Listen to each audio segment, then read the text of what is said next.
So this crazy HOA president called the cops on me for building a dock on my own lake. Not the community lake, not some shared property, my lake, the one my family's owned since 1962. It's 6:30 Tuesday morning. I'm sipping coffee, watching mist rise off the water. Peaceful as heaven. Then, wham! Sirens screaming up my driveway. My first thought, heart attack, car wreck, something serious. Nope.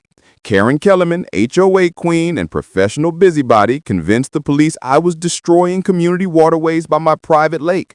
I could still feel the vibration from her stomping across my wooden dock earlier, pointing fingers like some detective. Here's the kicker. By the time this was over, Karen and her precious HOA were writing me checks every month just for the privilege of using water that was never theirs. What would you do if some neighbor tried to control property you own free and clear?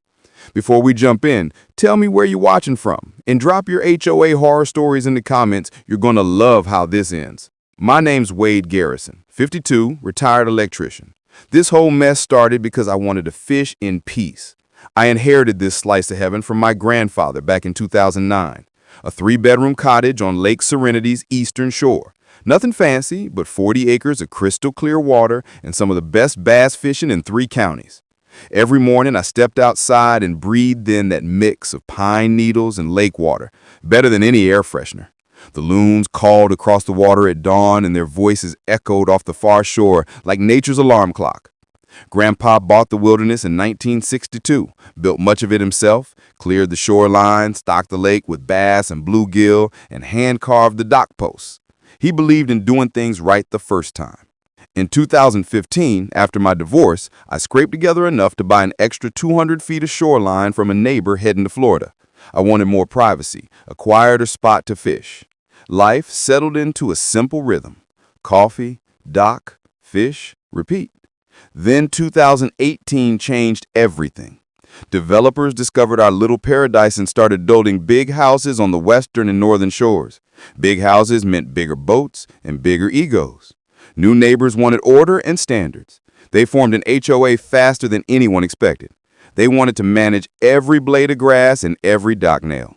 Leading the charge was Karen Kellerman, 47, a real estate agent with perfectly styled hair and a white BMW she washed twice a week. She moved here from a cookie-cutter subdivision and wanted lakefront charm with community oversight. Karen always carried a small leather folder with the HOA rulebook inside. She quoted rules like scripture and smiled while she judged your property value. Her voice was sweet, but she cut deep. She never shouted. She made little remarks that made a person feel small. She had opinions about who belonged in an upscale neighborhood, and those opinions came out in tiny comments and looks. The trouble started on a late spring Tuesday morning when I was on my dock getting my little aluminum boat ready. The wood under my feet felt like rough sandpaper in places, smooth in others after 60 years of weather. Then I heard the click, click, click of high heels. Karen called out in a fake sweet voice, "Excuse me, you need to remove that unauthorized watercraft immediately." I turned with my coffee still warm in my hand and watched her open her leather folder like she was serving a court summons. She read robotic and precise from HOA regulations. According to Section 4.7, all watercraft must be architecturally approved and meet community aesthetic standards. She pointed at my grandfather's simple 1960 rowboat like it was something disgraceful.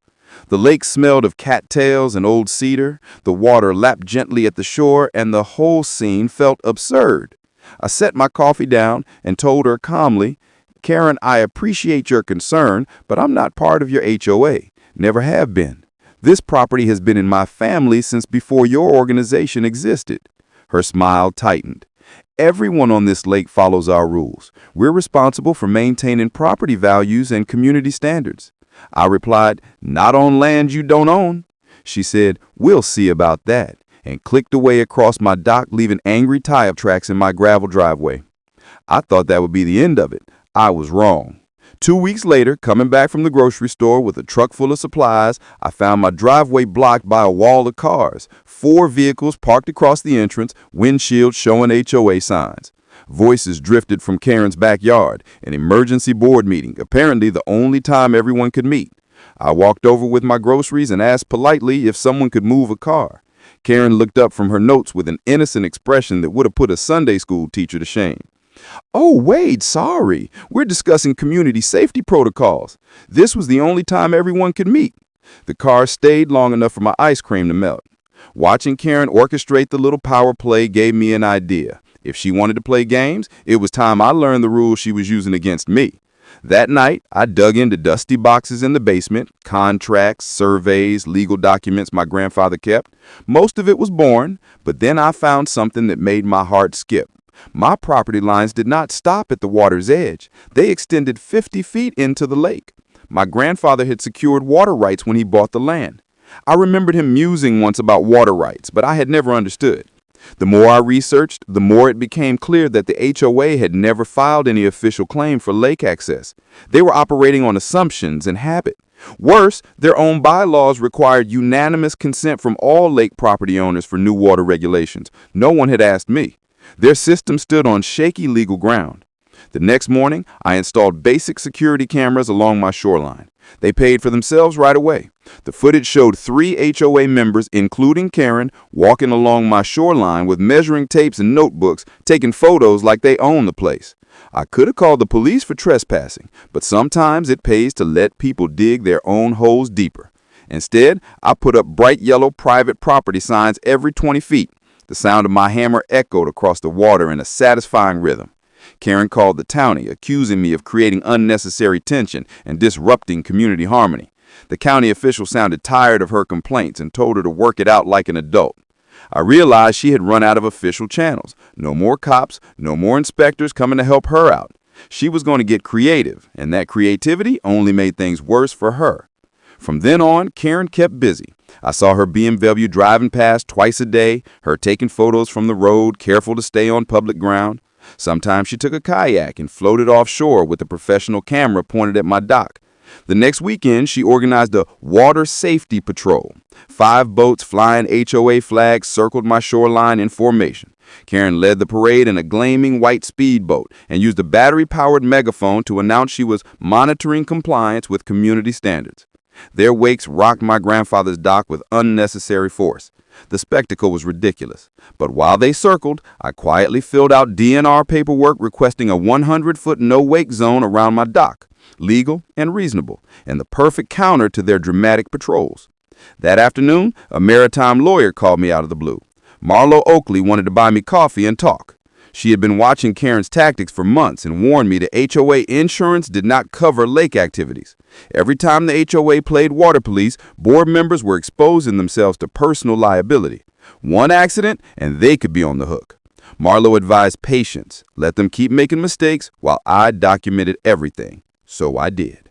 The cameras kept rolling, and the evidence stacked up. Karen didn't slow down after the boat patrols. In fact, the next week became something I can only describe as psychological warfare. Everywhere I went in town, people suddenly acted strange. Conversations stopped when I walked into the hardware store. People whispered behind paint displays. At the gas station, the clerk acted like I carried some kind of dangerous disease. It didn't take long to figure out why. Karen had been busy spreading her own version of the story, painting me as a threat to the peaceful lake community. She talked to anyone who would listen and made herself sound like the brave defender of safety and order. And the sad part, many people believed her. She even set up a table outside the grocery store with the big sign that said, "Protect our lake." And of course, every sentence on her flyers was written to make me look like the villain. She told shoppers, "He just does whatever he wants out there. No care for safety, no respect for community standards." Her voice was filled with fake concern, and people nodded along. It was impressive how quickly she could turn a simple conflict into a full community crisis. But small towns have a way of balancing things out. Gossip can spread fast, but the truth can cut just as deep. And Karen was about to learn what happens when she pushes too far. By Wednesday, I'd already gotten several dirty looks at the post office, and 2 people even crossed the street to avoid me. But then Karen made her biggest mistake so far. She got greedy. That Thursday morning, while I sat on my dock enjoying the sunrise with a warm mug of coffee, a state truck pulled into my driveway. A serious-looking man stepped out, wearing a uniform, boots, and a badge, the smell of diesel mixed with lake air as he approached. "Mr. Garrison, I'm Officer Martinez, Department of Environmental Protection. We received a complaint about possible environmental damage from unpermitted dock construction."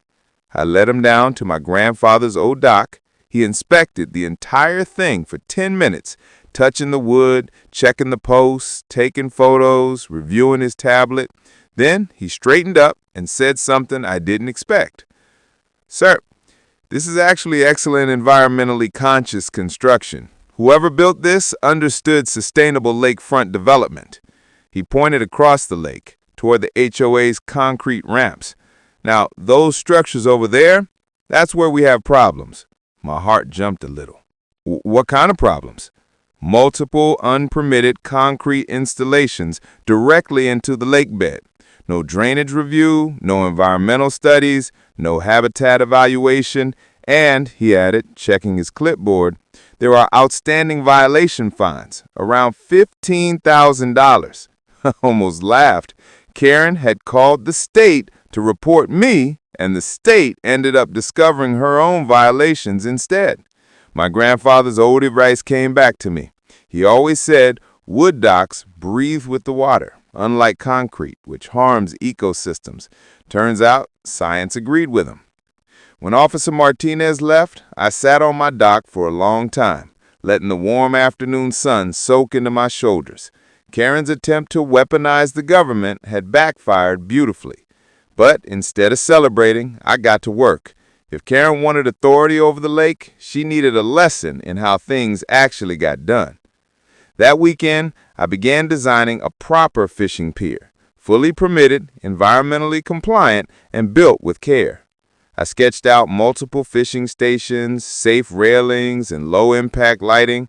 The sound of my pencil scratching across the graph paper reminded me why I loved being an electrician.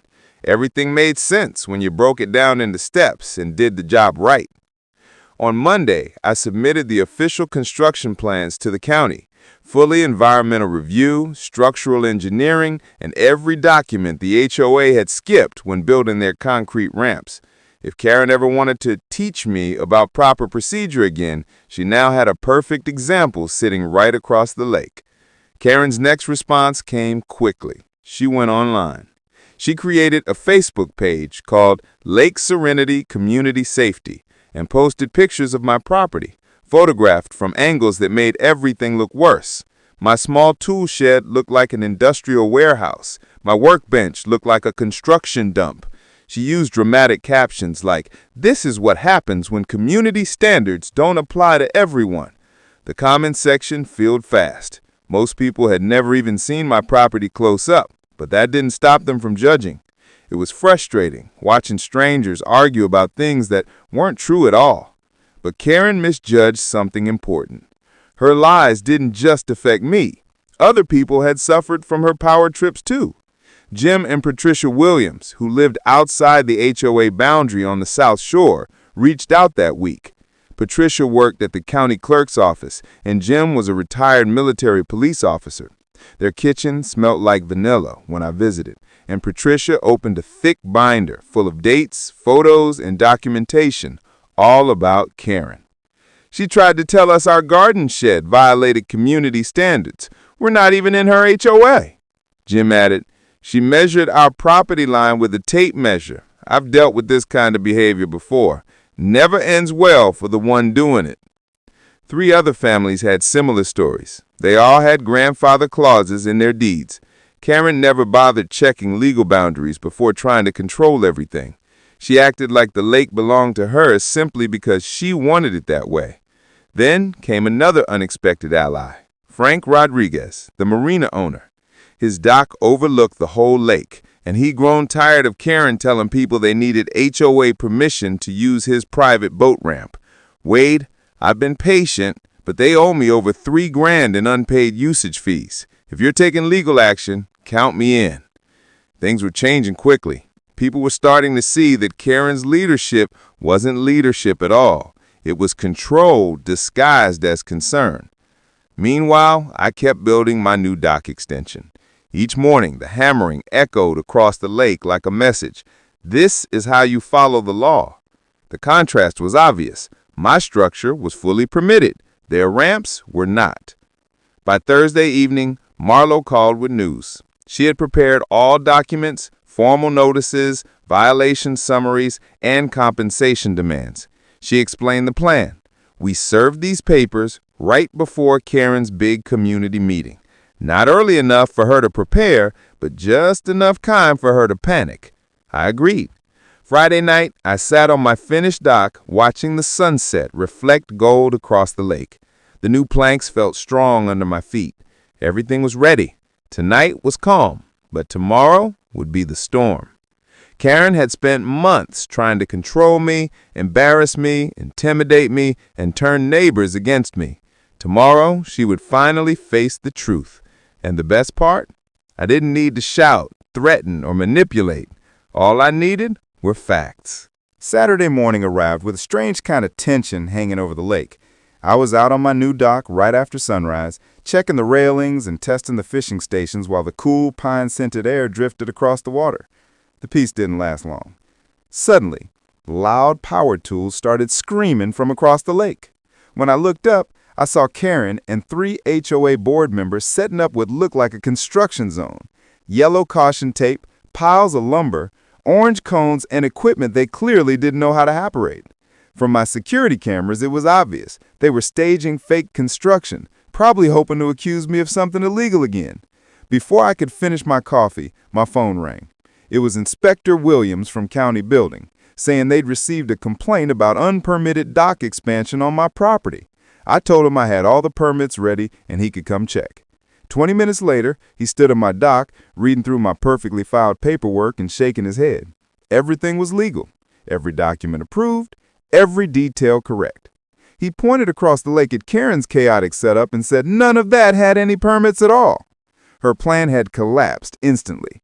She tried to make me look guilty by creating her own construction mess, but it only exposed her desperation.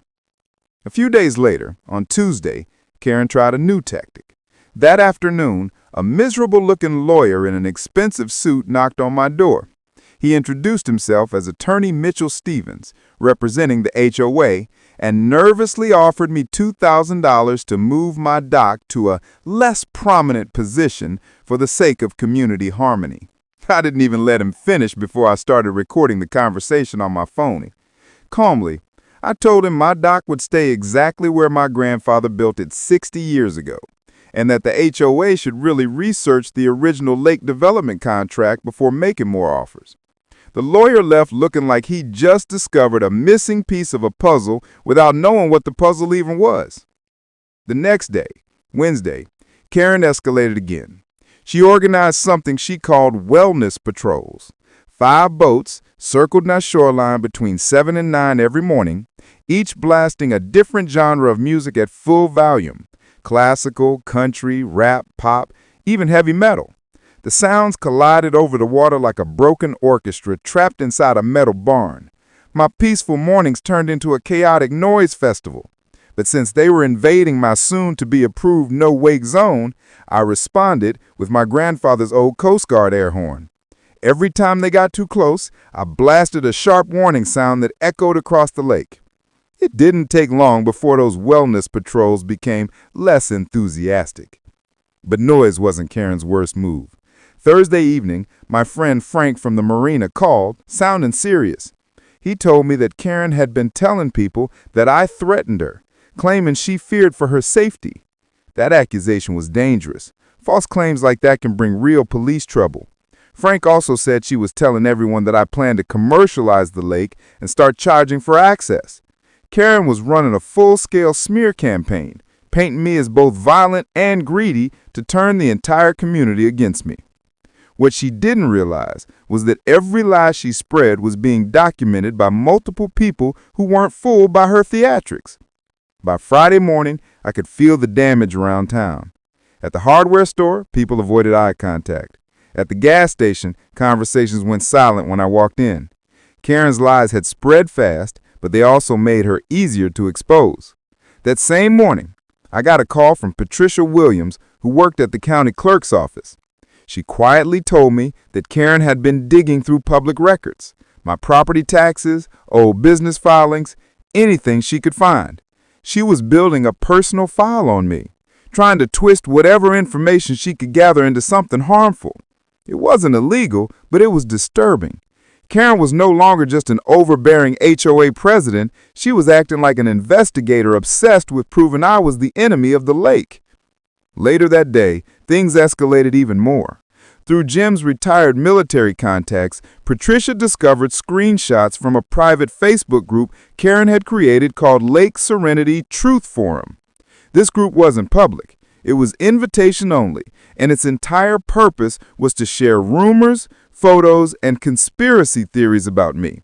They had telephoto pictures of my dock, zoomed-in shots of my backyard, and long posts analyzing my daily routine like I was some kind of criminal mind master plotting against the neighborhood. The group had 43 members, including a few local business owners and even 3 city council members. While they discussed, exaggerated, and theorized about me, they had no idea they were providing me with a treasure trove of evidence. Every rumor, every post, every shared lie was being documented by Jim and Patricia. Karen thought she was building a case against me, but she was actually building a case against herself, one that showed harassment, defamation, and repeated attempts to manipulate the community. By Friday night, everything was set for the big showdown. Karen had scheduled a massive community meeting for Saturday, promoting it online as a discussion to address the dangerous property dispute threatening our lake. She planned to paint me as the villain in front of everyone. But what she didn't know was that I had real evidence, real documents, and the original lake development contract ready in my briefcase. She didn't know that her smear campaigns, trespassing, false reports, and harassment had been recorded, time-stamped, and stored safely. And she had no idea that I had a lawyer prepared to deliver a legal reality check she wouldn't forget. Saturday morning would decide everything. And for the first time in months, I felt ready. Saturday arrived with crisp, cool air drifting off the lake, the kind of morning that made the water shine like glass. I drove to the community center at exactly 7, carrying a leather briefcase packed with every document Marlo had prepared. When I stepped inside, the place was already full. More than 50 people filled the folding chairs, with others standing along the walls. Some faces were familiar, some neutral, some openly hostile after a week of Karen's smear campaign. The smell of burnt coffee and dusty carpet filled the room, and people whispered as soon as they saw me. At the front of the room, Karen had set up a dramatic presentation. Projector, easel boards, printed photos, and charts displayed like she was presenting a criminal case to a jury. She wore her best business suit and carried herself like a prosecutor ready to sentence someone. I took a seat in the back, quietly waiting while people shot nervous glances in my direction. Karen began with a perfectly practiced voice. "Good morning, everyone. Thank you for attending this emergency meeting about the property situation threatening our community." She clicked to her first slide, a distorted photo of my dock taken from the worst angle possible, making it look huge and dangerous. Murmurs rippled through the room. For nearly 15 minutes, Karen built a case against me, accusing me of expanding unapproved structures, ignoring community standards, and threatening the harmony of the neighborhood. She paced the front like a seasoned performer, voice rising with emotion as she painted me as a reckless, aggressive outsider. She claimed I refused to cooperate, violated environmental standards, and acted like rules didn't apply to me. People nodded along, whispering, frowning, shaking their heads. Karen was winning, for now. Then she finished with a dramatic line. "For the safety of our families and to protect our property values, we must take immediate action. I'm recommending that we petition the county for intervention and consider legal measures to force compliance." Half the room applauded. Karen smiled like the verdict was already decided. I stood up slowly. "Karen," I said, letting my voice carry, "mind if I respond to some of those accusations?" The room fell silent. Karen's confident smile flickered. "Of course, Wade," she replied tightly, "but I think the evidence speaks for itself." I walked to the front, opened my briefcase, and pulled out the most important document, the original 1962 lake development contract. I held it up for everyone to see. Before we talk about community standards, let's talk about actual legal authority. I read aloud. Section 12, Paragraph 3.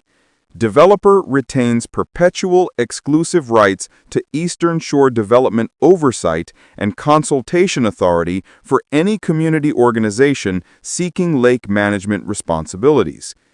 The atmosphere shifted instantly. People leaned forward. Confused murmurs spread across the room. Karen's expression froze.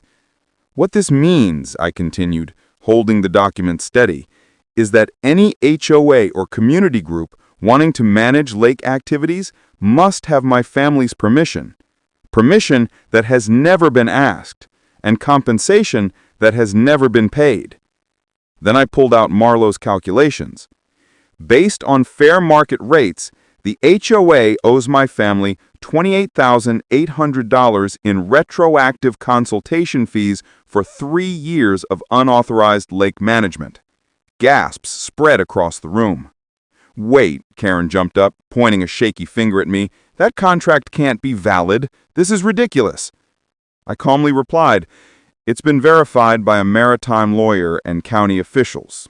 Completely legitimate." I turned to the crowd. "But I'm not here to bankrupt anyone. I'm offering a simple solution. The HOA pays a reduced settlement, gains official lake access rights, and we move forward with cooperation instead of conflict." Someone in the front raised his hand. "What about all the threats she said you made, the unsafe behavior?" Instead of answering directly, I connected my phone to the projector. The screen lit up with security footage, everything recorded over the last few months. Video after video showed the truth. Karen trespassing on my property, HOA members measuring my shoreline without permission, her boat patrols circling aggressively, her taking photos, her yelling at me on the dock. Not a single threat. The room watched in stunned silence as Karen's narrative she had built over months collapsed in minutes. Her face grew pale, eyes darting around as her own behavior played out on the screen. When the footage ended, I said quietly, "I just wanted to fish in peace on my family's lake. But if Karen wants responsibility over lake activities, then she needs to follow the laws and honor the agreements that existed long before this HOA." The room erupted in applause, real applause, not forced or confused. People who had glared at me earlier were now nodding, relieved, even embarrassed for believing Karen's lies. Karen grabbed her papers and stormed out without a word, leaving her presentation materials behind like abandoned evidence. The meeting ended with people approaching me, some apologizing, some thanking me, some expressing shock at Karen's behavior. The truth had finally cut through the noise. The next morning, the local newspaper ran a headline, "Lake Property Rights Settled, Original 1962 Contract Reveals HOA Overstep." Journalist Jessica Oakley had photographed the contract and interviewed county officials. The whole town now knew the truth. On Monday, I received a call from the new acting HOA president, Patricia Morrison. Karen had resigned, and the board was scrambling to repair the damage. "Wade, we had no idea about the contract or Karen's actions. The board voted unanimously to accept your proposal and offer a formal apology. We met at Marlowe's office on Wednesday. The HOA agreed to pay $15,000, a reduced settlement, and signed a legal agreement granting them official lake access rights under fair use rules. They also updated their bylaws to require proper legal review before any enforcement actions. It felt good, not because I won, but because order had been restored. Instead of using the settlement money for myself, I announced the Lake Serenity Conservation Fund 2 weeks later. The entire amount would be used for lake improvements, environmental restoration, and a scholarship for local students. The community loved it. The lake slowly transformed. New fish habitats, better boat ramps, educational events run by locals. My dock became a gathering spot for kids learning to fish. neighbors drinking morning coffee, and families enjoying quiet evenings.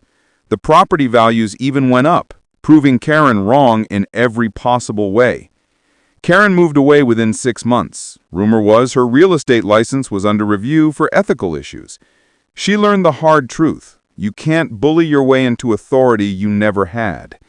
And as life returned to normal, I often sat on my dock at sunrise, coffee in hand, thinking about everything that happened.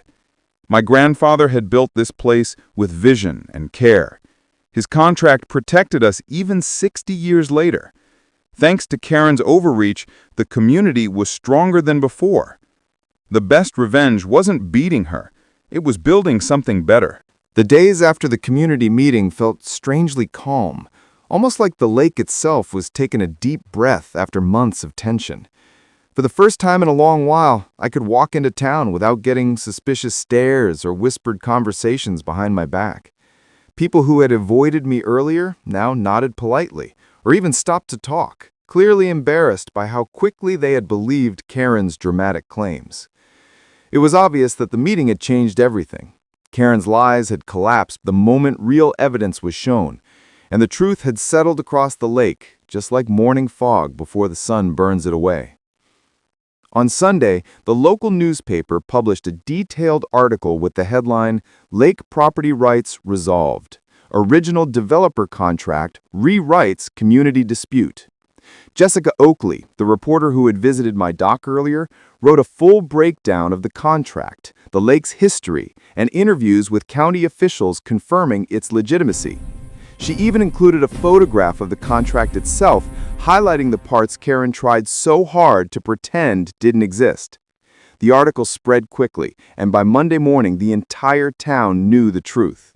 Karen had abused her power. The HOA had operated outside its legal boundaries, and my family's rights were not just valid, but essential to the lake's history. That same Monday, I received a phone call that signaled the next big shift. The caller introduced herself as Patricia Morrison, newly appointed HOA board president. Her voice sounded sincere, steady, and far different from Karen's sharp tone. "Wade, on behalf of the entire HOA, we want to apologize for what you've been put through. We had no idea about your family's contract or the way Karen handled things. The board voted unanimously to accept your terms and resolve this peacefully." We arranged a meeting at Marlo Oakley's office that Wednesday. When I arrived, the HOA board members looked tired, humbled, and relieved to finally put the conflict behind them. Patricia slid a folder across the table.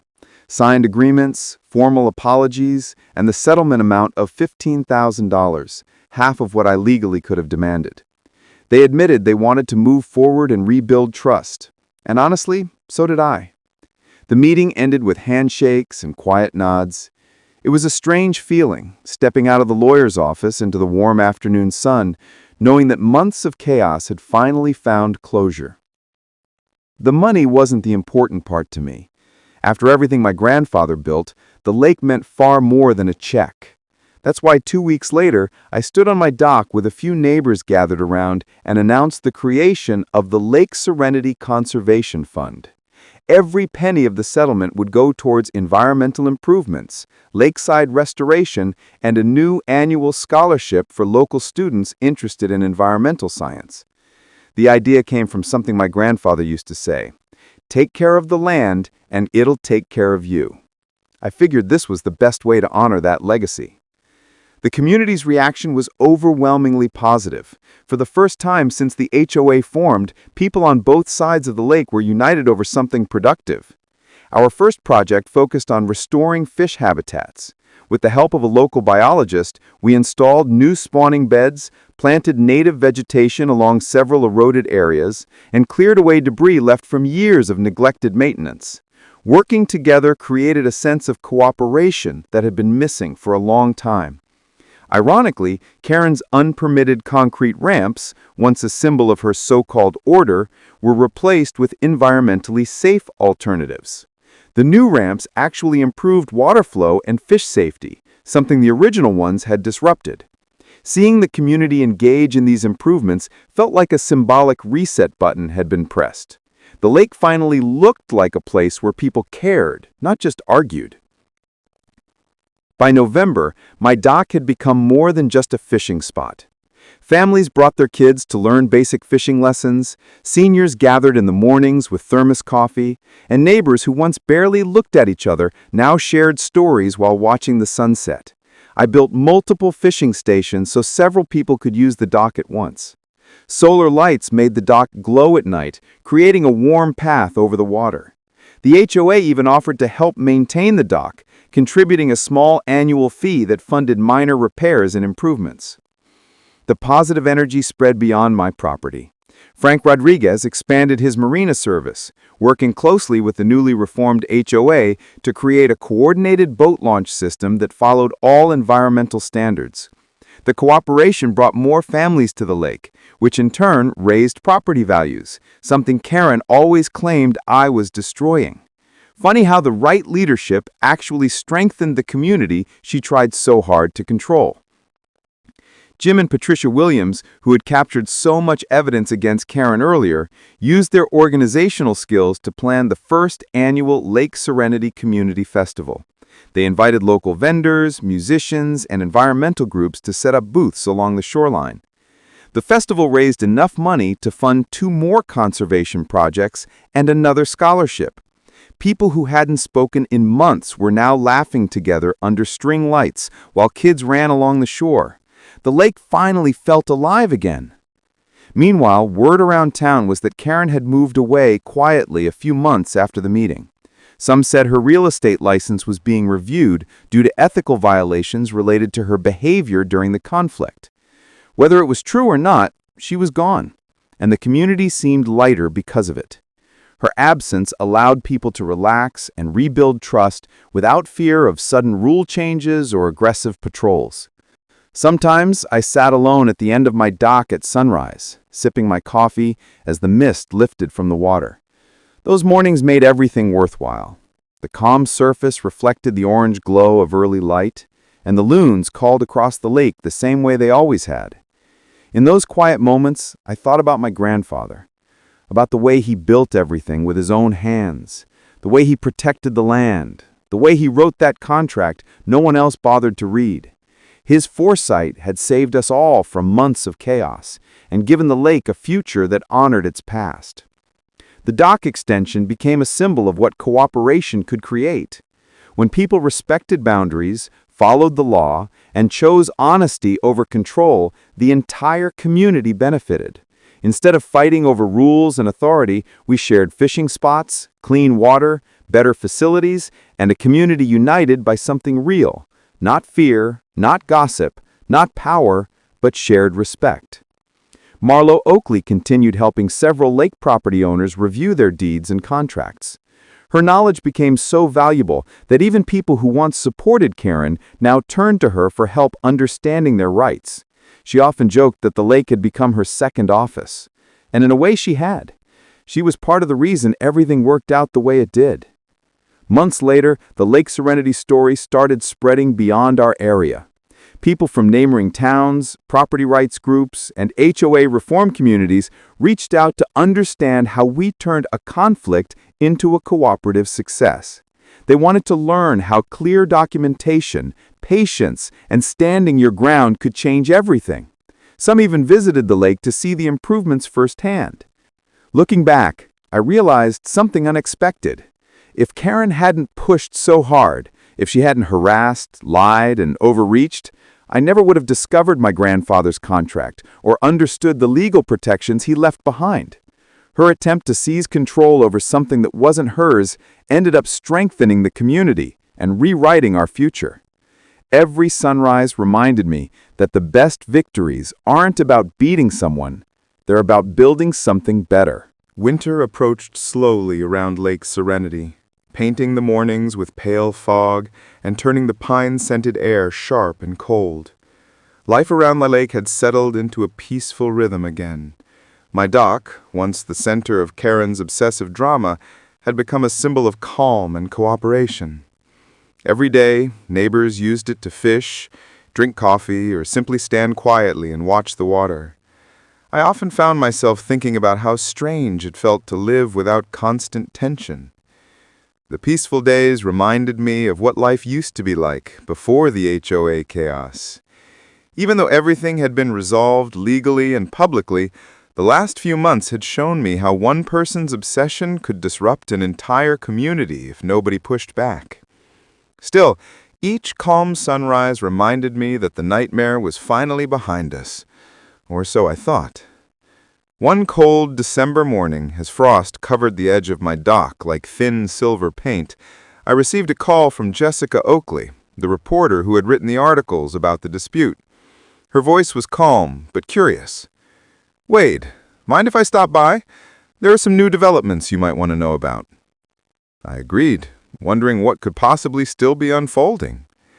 30 minutes later, Jessica arrived bundled in a thick coat, boots crunching over the frosted grass as she walked toward my porch. She waved politely and settled into a chair beside me. "The state is conducting a full audit of the HOA," she said. "Turns out Karen authorized several payments and legal expenses without proper board approval. There might be charges." I wasn't surprised. Karen had always acted like the HOA was her personal kingdom.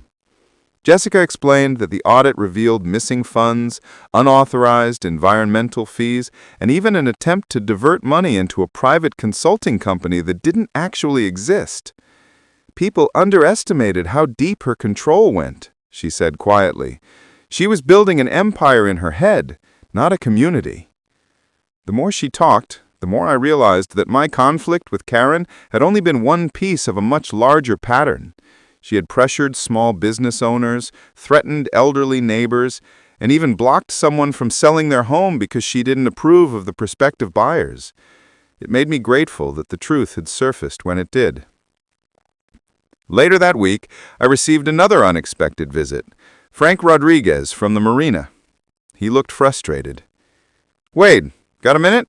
he called out as he stepped onto my dock.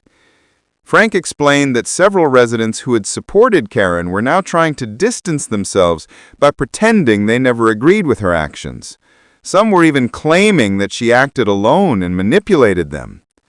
"Funny how quickly people forget things," Frank said, shaking his head. But he wasn't angry, just tired of the drama.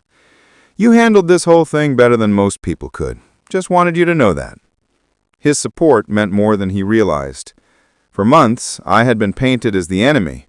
Now people were slowly rebuilding trust, and Frank was one of the ones who truly understood the pressure I had been under. A few days later, Jim and Patricia invited me for dinner. Their warm kitchen smelled like roasted chicken and fresh biscuits, the kind of home-cooked smell that makes you forget stress for a moment. Over dinner, Jim mentioned something important. "Wade, some of the HOA members want to meet with you. Not for conflict, but because they want to understand the legal boundaries better. They don't want another Karen situation." Patricia nodded. "People are scared of leadership now. They want guidance, not control." I agreed to help. After all, the lake belonged to all of us. Helping people understand their rights could prevent future problems.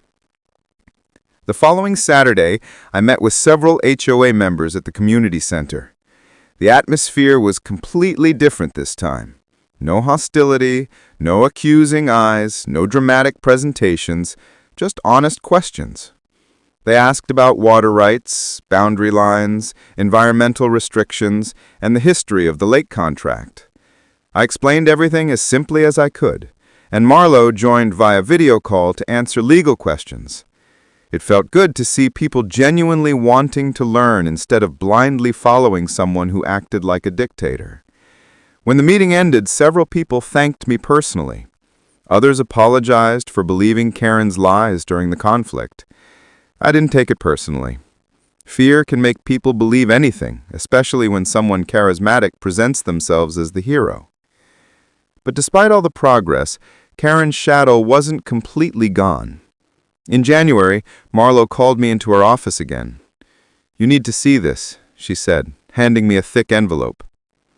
Inside were copies of letters Karen had written to several state offices before she moved away. They were filled with false claims, accusing me of environmental damage, harassment, and illegal activity.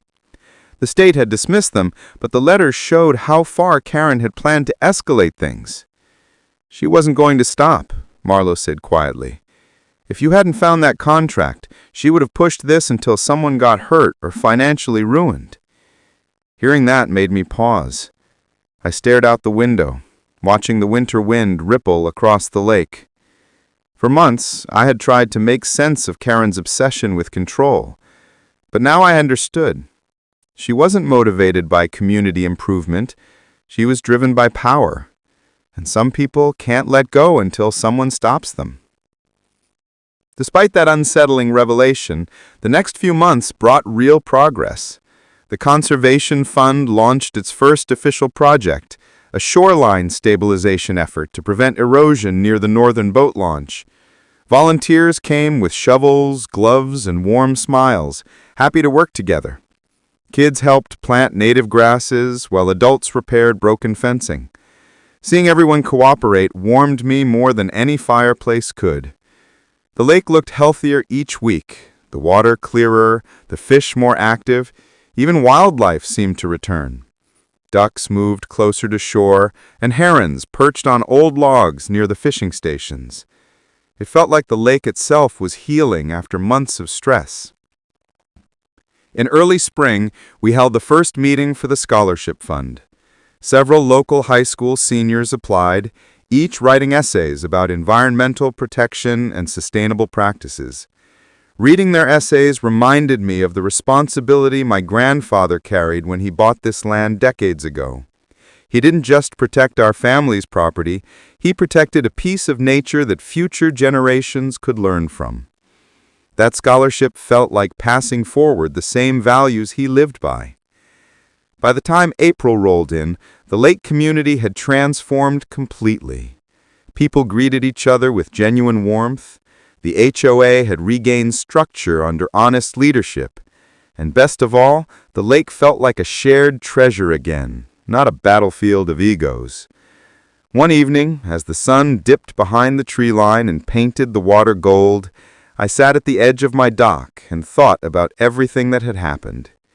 Karen's lies, her harassment, her manipulations, everything that once felt overwhelming now felt distant.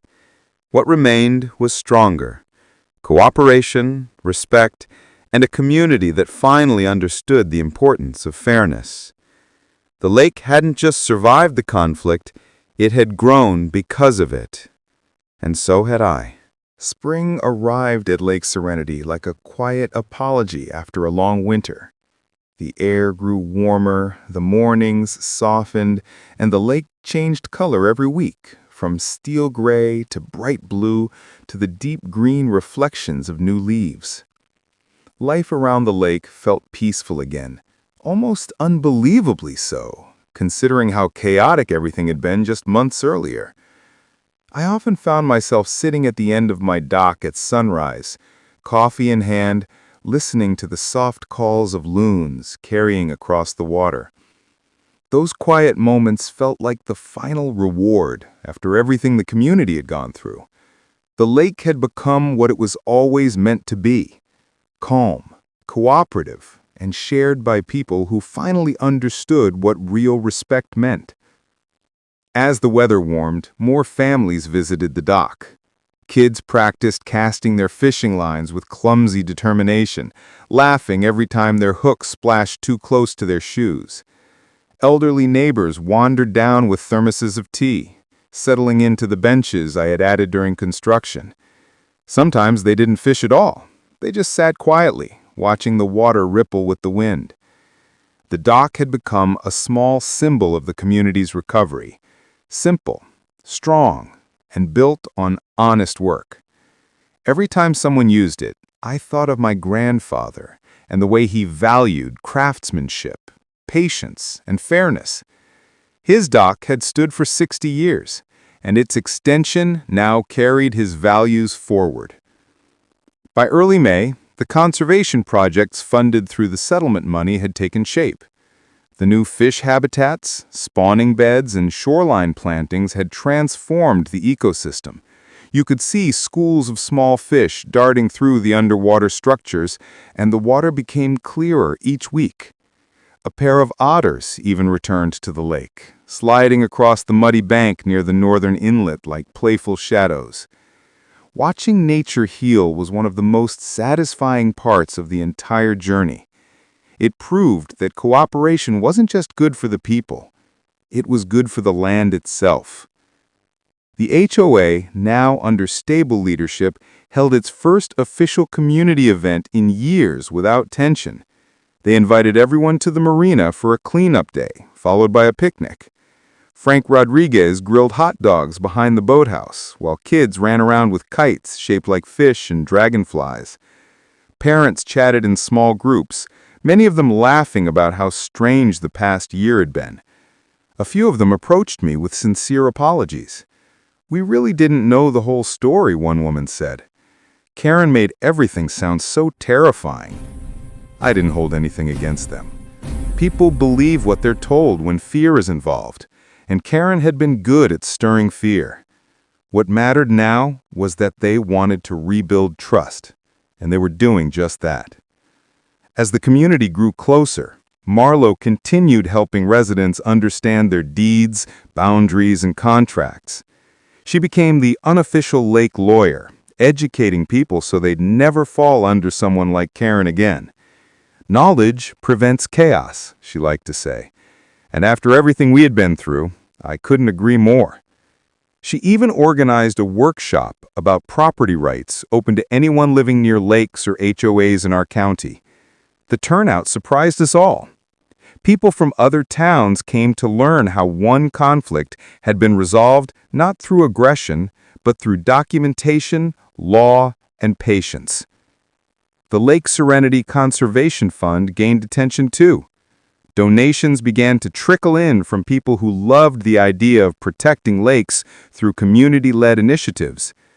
A college environmental program sent students to help with water testing and habitat surveys. Even a local TV station ran a short segment on how a small lake community turned a heated dispute into meaningful progress. I had never expected our story to travel beyond our shoreline, but it seemed people were hungry for examples of what cooperation could look like when handled the right way. Despite all this progress, Karen's shadow still lingered faintly. Once in a while, someone whispered a rumor about where she had moved or what trouble she might be facing. Some said she relocated to a different state. Others claimed she was attempting to join another HOA board somewhere